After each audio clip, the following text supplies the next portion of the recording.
ஓம் சாய்ராம். இன்று நாம் ஸ்ரீ சாயி அஷ்டோத்திரத்தின் 34வது ஸ்லோகத்தை கேட்கப் போகிறோம். ஸ்ரீ சாயி அஷ்டோத்திரத்தை நமக்கு தொகுத்து வழங்கியவர் பூஜ்ய ஸ்ரீ நரசிம்ம சுவாமிஜி அவர்கள். இதற்கு விளக்க உரையை திரு சேஷாத்ரி ஐயா அவர்கள் அளித்துள்ளார். ஓம் ஆனந்தாய நமஹா.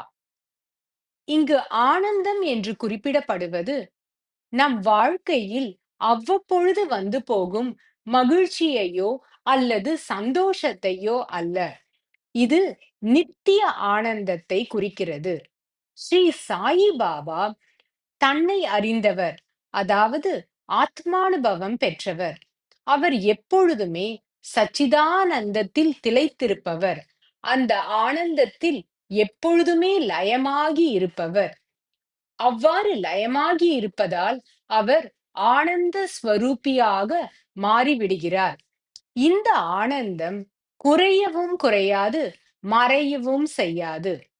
ரமண மகரிஷி போன்றோர் நம்முடைய இயல்பு ஆனந்தம் என்றும், இந்த ஆனந்தத்தை அடைவதற்காக ஒவ்வொருவரும் ஆத்ம விசாரம் அல்லது ஆன்மீக சாதனை புரிய வேண்டும் என்று வலியுறுத்துகிறார். இறை தூதர்களான ஸ்ரீ சாயி பாபா மற்றும் ரமண மகரிஷி போன்றோர் எந்நேரமும் இந்த நித்திய ஆனந்தத்தில் திளைத்திருக்கின்றனர். ஓம் சாய்ராம்.